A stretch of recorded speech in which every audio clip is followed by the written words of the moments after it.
Welcome back to the Physique Factory podcast.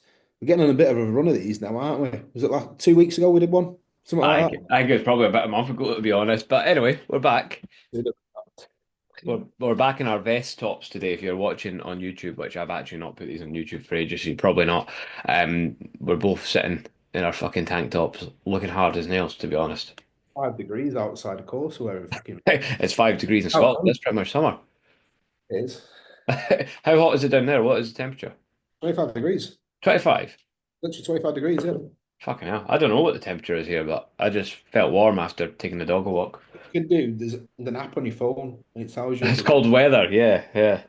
Oh no, it says 22 at the moment, but it's definitely fucking Look warm. at that, 18. 18. It's all right, like 20 tomorrow. 22, the 23 tomorrow for us.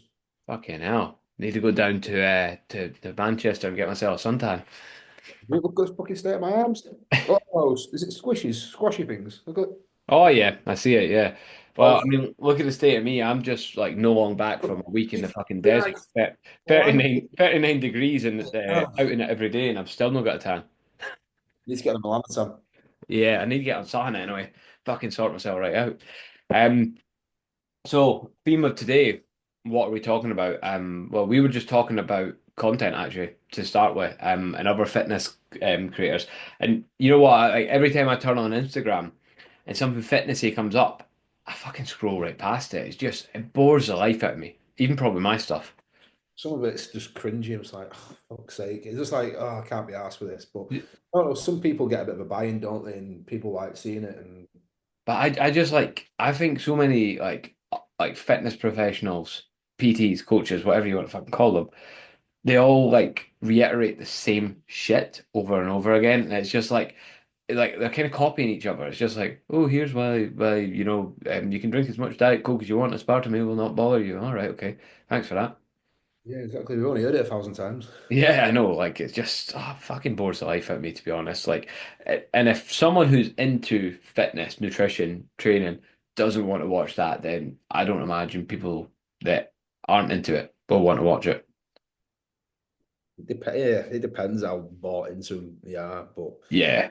No, I get that. And some people probably think some of my shit's boring, and they're probably right, to be honest. It probably is quite boring. So there we have it. But yeah, I think something we've been talking about a lot recently is thinking beyond dieting because at this time of year, like everyone is thinking about dieting, everyone's thinking about summer holidays and all that kind of stuff, and thinking about getting lean for the summer. And we're going against the grain. We're talking about what actually happens after that because I'll be honest, that's where most people fuck up, isn't it? After they've dieted. that's it. I mean, right. So you dieted, you've got fucking lean. It's harder to get fucking leaner than it is to maintain it. So once you've got lean, it's easier to maintain it. But what you fucking don't do, you don't maintain it. You blow up. You don't reverse diet properly to like your maintenance calories where you can hold your body weight at, feel better, perform better. What you do is you go on fucking mad binges. You don't track anything.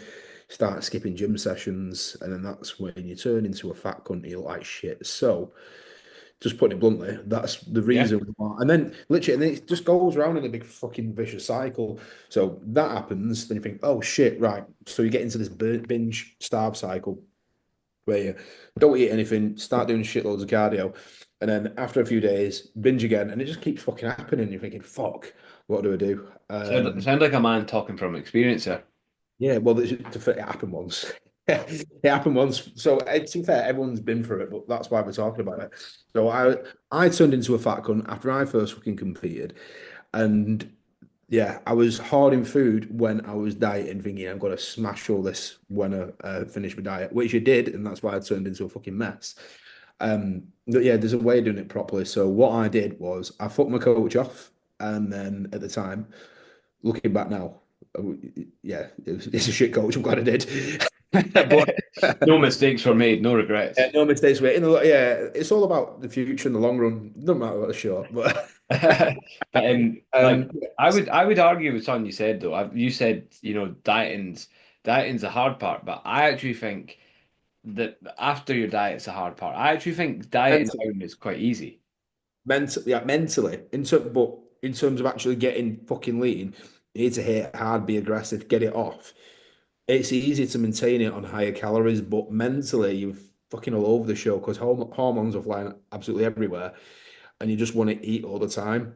Even It's though you it, might push your food up, you might have been doing less cardio, but you still want to just keep fucking eating and eating and eating. It's gonna last about 6 to 8 weeks usually after like a big diet.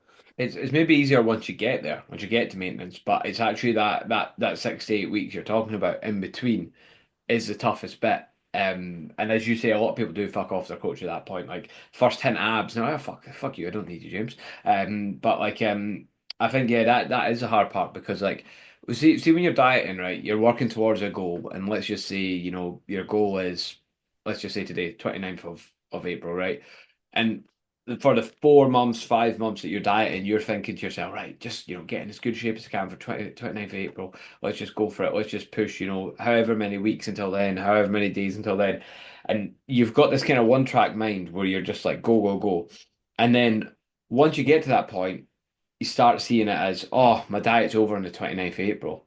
Look, it's not really it though, is it? Like, I mean, you still need to eat. So, like that's it's a kind of all in a mindset. It's like, come 29th of April, that's it. I'm going to order a fucking Domino's. I'm going to do this. I'm going to do that. And then you spiral into that little period of no control, no structure, no coaching all of the time, and that's what kind of fucks you up. That's what gets you because getting out of that spiral is fucking hard. And as you say, your hunger hormones are through the floor. So actually, you put more food in, but you're still just as hungry. And like controlling that next 6 to 8 weeks and taking yourself from the bottom pits of a diet to maintenance, it's fucking tough. That's a tough bit. Yeah, and it's dangerous as well because you can get really bad edema, swelling around your ankles and your legs and stuff like that. Because you might have happened to you before the past, you or whoever the fuck's listening to this. So you've gone to pull out your socks down, and then you've got massive big indents in your leg. That is like a rebound, a water rebound from like binging after you've dieted, like accumulating a shitload of water and a body weight very, very fast. So Mm. when you pull in carbs, fats, everything like that, they're going to draw more fat, they're more water in. So that's why your legs swell up like they do. Yeah. So if you get like the reverse diet wrong, right? So you finish dieting. Some people probably not even heard of a reverse diet, and that's just what we refer to as that period of time after the dieting phase. So you get yourself lean, you get yourself shred a six pack, do your photo shoot, compete, whatever you're going to do. And then that period after, we need to reverse diet. We need to bring calories back up. But you can't just like jump your calories back up all of a sudden to like, maintenance or gaining because the body doesn't seem to respond that well to that in most cases. So you need to be kind of gradual in the way that you do that. You need to layer it on. You need to start removing cardio. You need to start reducing output in general, and increasing input. And again, where people just throw away all the structure they've got, they throw away the routine that they've got, they stop prepping their food, they stop training as often, they cut cardio out altogether, they just end up gaining weight really quick, gaining fat really quick. And like you see what you're saying about the watery weight, like the amount of times I've done that. And like you look at yourself in the mirror and your arms are still like quite lean. You see the veins popping in that in your arms, but your stomach's just a bloated mess. And it's just like it's so depressing, like mentally. That's so tough seeing yourself like you've been shredded like a week ago, and all of a sudden, like you're like bloated already. It's like you get that look on your skin as well where it's shiny, if you get me. Yeah, Have you seen that? especially Where if like you've competed and you've still got the tan on. yeah, like a shiny look on your skin where you can tell there's water there, and it's just like, yeah, it's weird, isn't it?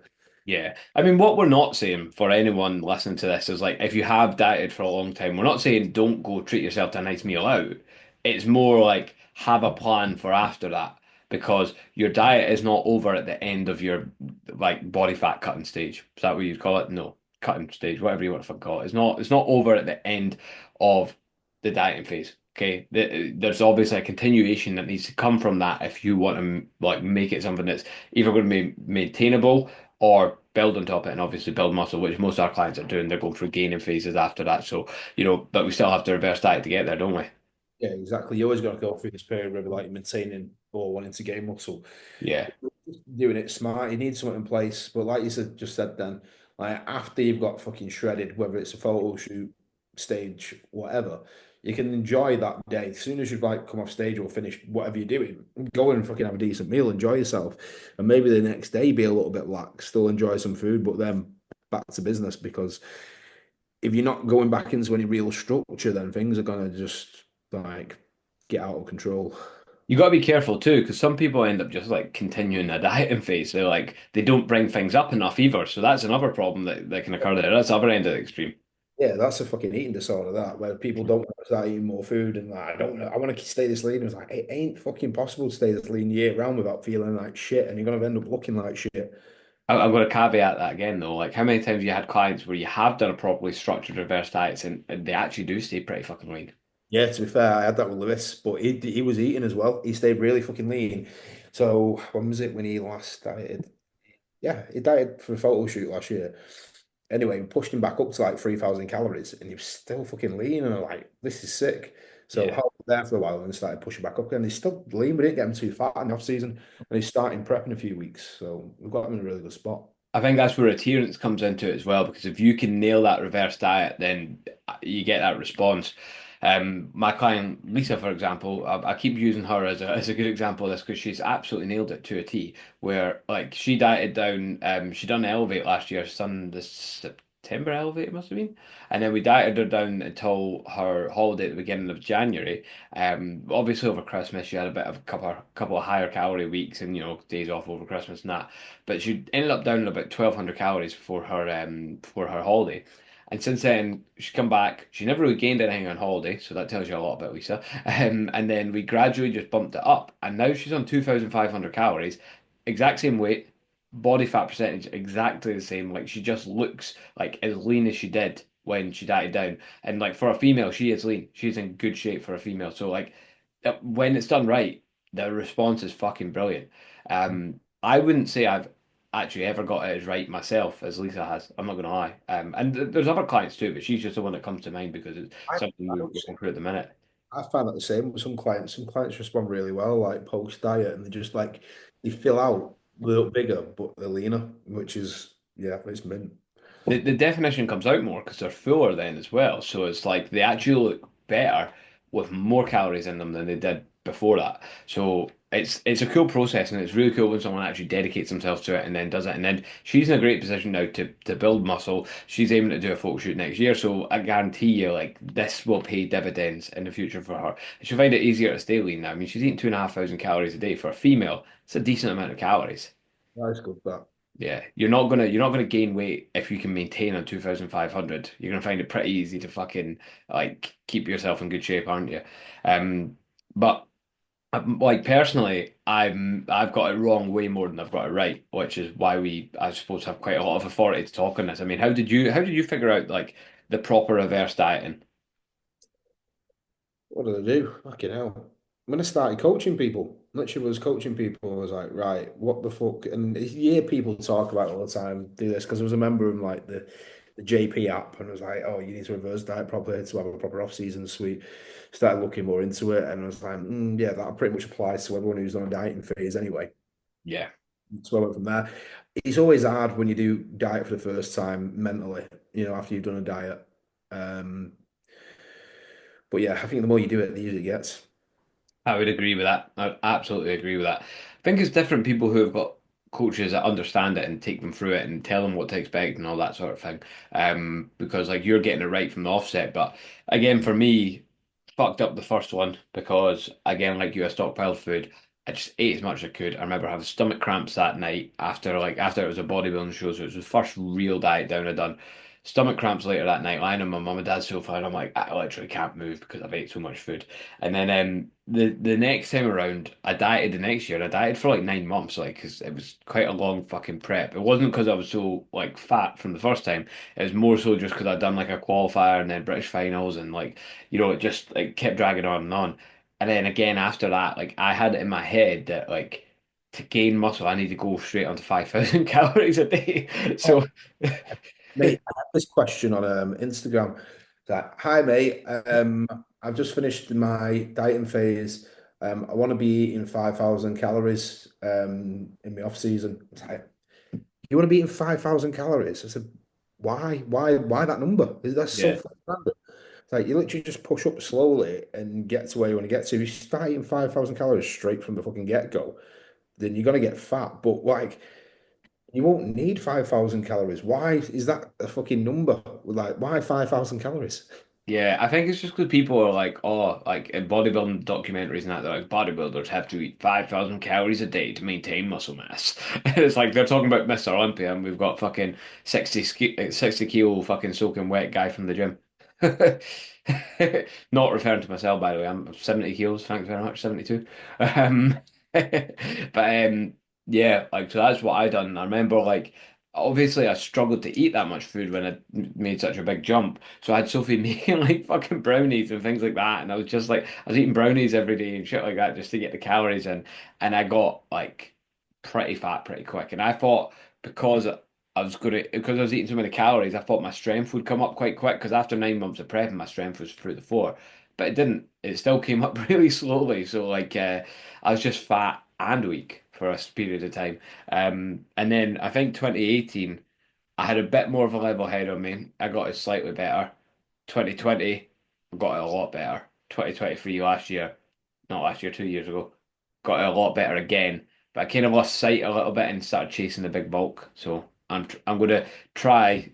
People can call me out in this in 6 months' time. But after I finish this dieting phase, I'm going to try and keep it relatively lean rather than go up to like 81 kilos was like the heaviest for me or 82 or something. I'm not going to go as far as that because I feel like it gives me a lot to lose. Like, It's harder when you fucking gain too much body fat. It means you're spending longer in a diet, longer in a deficit. There's more fatigue that's going to fucking be generated. So, I mean, I yeah, finally got a 140 bench to this off season, so I mean, I'll take that. three places high. Yeah. So I'm going to document that as well. So you guys that aren't following me on YouTube, follow me on YouTube, CM Physique Factory.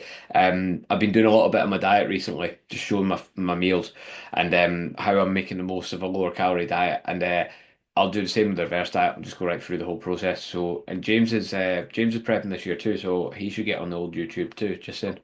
Doing, yeah, 2 weeks time. I'll have to do a YouTube before I actually start. That's the Yeah, plan. you should do one now. Show your diet and where you're at right now with everything, and then do it throughout the process and just like show the prep, show how shit you feel at the end of it. I'll do it week by week. Do one a week, something like that. Yeah, well, I was like procrastinating a lot of it recently because I'd done one on like warm-up sets. I put a bit of thought into it, kind of almost scripted out. I don't really script things out because see when I script things out, I'm shite. It makes me overthink it. I rather just getting on and talk and see something like this and just casually talking. This suits me so much better. But like I was sitting thinking, I was like, what am I going to do for YouTube? What video am I going to make? What angles are we needing with the camera on that? And I was like, you know what? Pick up the fucking camera and just record what you're doing. Yeah, literally record it. You don't even have to script it. Just do what you're fucking doing, talk shit, and then Exactly. When you live and breathe it like we do, it's like it's easy because we're doing this shit every day. Like you don't need to put on an act. It's just like you're just doing it, aren't talk. you? No one speaks to the camera. Get Yeah. used to Yeah, it does take a bit of getting used to. And like the other week I done one on like on the food actually. It was like a full day of eating thing. I remember getting home and I didn't get home till like 10 o'clock at night. I was late with my last meal. Sophie usually makes it for me, but she was unwell. So I had to make the meal and everything. I was like, oh fuck, I've got to record this as well, man. And it was just like added hassle to the day. But anyway, once it's done, it's done. it. Yeah, But man. you don't think that when you're watching these things, like how much like not yeah, how much work goes into it, Always essentially. into it. Yeah, recording, editing, posting. Yeah, I've got an editor to be fair. I don't edit it because fuck that. My laptop can't keep up with the 4K videos. I load the 4K videos onto it and it just like yeah, it shits itself. But so yeah, like again, like we're not just telling you guys to do the reverse diet properly. We do it. Like it's exactly what we do. So yeah, it's not just you. And then obviously like the natural place to go after a reverse diet, gaining phase, isn't it? Yeah, that's it. Push up into a gaining phase, gaining roughly 0.25 to 0.5% of your body weight each week. You don't want to be seeing fucking massive gains So because what does that, that equate to like basically a kilo a month? If you were going to say for you, for example. yeah, I mean, let's say for an 80 kilogram person, you're looking at 0.2 to 0.4 roughly each week. Yeah. Nothing Yeah. crazy. Yeah, I think that's fair. I don't actually necessarily have like a formula like that where I'm like, oh, it should be this amount. I'm just like, how you looking? How you feeling? Are the lifts progressing? And then obviously take it from there. We've got to think about those future goals too, because you can't just go into a gaining phase and just be like, right, that's it, we're gaining now. I'm like, all right. Gaining for what? Like, because if you've not got a future goal for the end of your gaining phase, it's like, well, it's easy to let things kind of go out of control. And again, that's a mistake I've made in the past too, where it's just like, oh well, I'm not planning on dieting anytime soon, so it's fine. It's not really fine though, is it? Yeah. Having the timeline, like we've got the timeline in our coaching sheets. I think that's essential. Yeah, talking about like goals and stuff like that. Anyway, I had a laugh with a client about doing a photo shoot in the gym.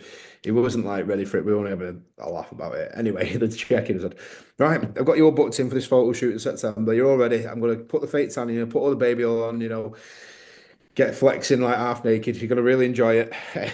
And then he said when he was watching the feedback back, he was like, "Oh fucking hell, I thought he was being serious." I was like, to be fair, I was getting like mentally prepared for it. And he said it was only a joke. I was like, I might actually do it. Yeah, so let's do it.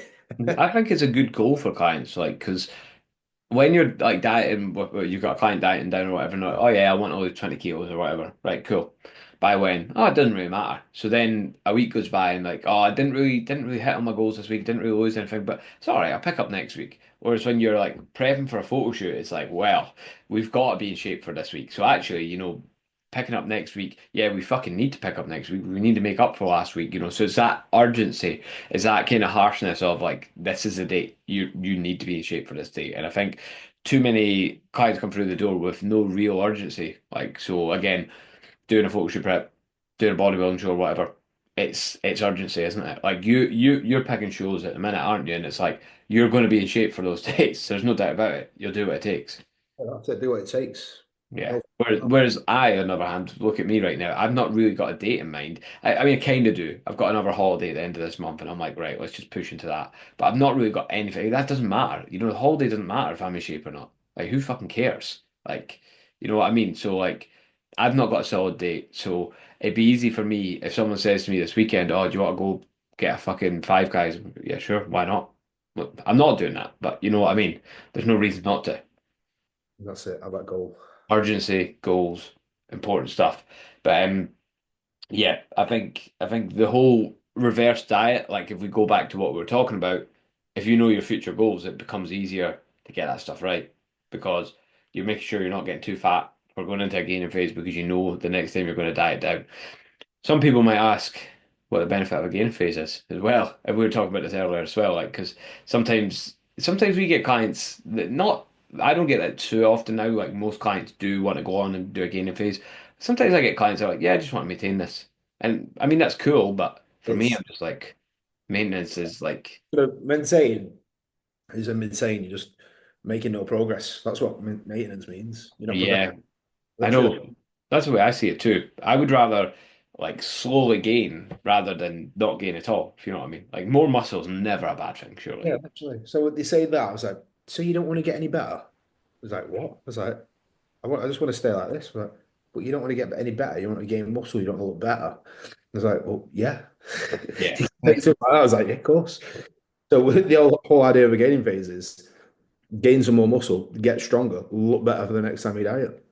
And it does make a big difference. The more muscle mass you've got, the more when we're talking about photo shoot preps or bodybuilding competitions, is like the more muscle mass you've got, the more defined everything looks because there's more of it. You can the crevices kind of stick out more, striations, and the muscles come out more. So yeah, like again, that's why for me, I've got plenty of clients now that have done one photo shoot, but they're actually prepping towards the next, and that includes the reverse diet, the gaining phase, into a dieting phase, obviously do their photo shoot, then do another reverse diet, and it's rinse and repeat from there. It's going through the whole process, to be honest.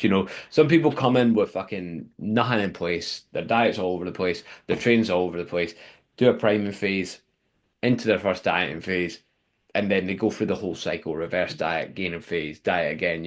And that second time round, I always find clients are in much better shape than they were the first time round. It's like a different person. That's when you get the real transformation. That's not like you said in your content this week. It doesn't just take what 12 weeks, does it? That's it. Yeah, it That's it. takes 13.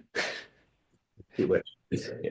I'm going to do a wee plug just to finish this off because recently I finished the photo shoot prep guide. So if you head over to my Instagram, link is in my bio, you can download it. James is also working on a guide. His one is for first time competitors, so that will be out soon as well. So even if you download mine, you'll get a copy of his because these are all going to go onto the same email list, which we share. So worth downloading the photoshoot prep guide. Even if you're a client of either of ours, I've had quite a few of my clients reading through it just because it's like it's a good thing to know what to expect, to know what's coming when it comes to photoshoot prep. So if you are thinking of doing something like that, it's the place to go because we get the expectations laid out. So yeah, definitely check it out. Hopefully that's enough for a plug. Hopefully I sold that well enough. It's free, so it doesn't need sold. So You don't have to buy it. yeah, just go download it. It's free. Go take it. If you don't like it, then that's fine. You know, it didn't cost you nothing. But yeah, so that's that. You got anything to add, James, before we finish off? That's pretty standard, that. Easy. I'm Yeah, pretty sensible from us today. sick of talking now, so Yeah, it's pretty sensible from us today, though. So we'll come back with some more nonsense the next time. But we were having serious chats before this, so we're feeling serious today, eh? hey, hey. For once.